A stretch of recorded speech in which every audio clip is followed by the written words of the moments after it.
того, чтобы избавиться от накипи в кофемашине, средство нужно налить 200 миллиграмм воды в резервуар для воды кофемашин и добавить одну ампулу средства, включить кофемашину, м, и прогнать около литра раствора.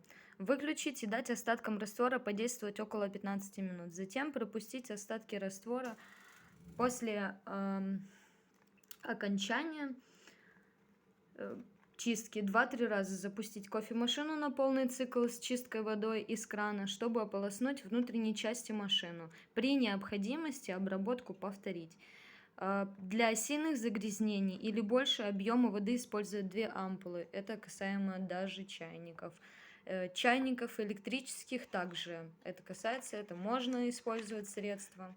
Оно для этого предназначено, но не стоит забывать, что оно концентрированное, что переусердствовать иногда и достаточно и одной ампулы, а через некоторое время лучше повторить.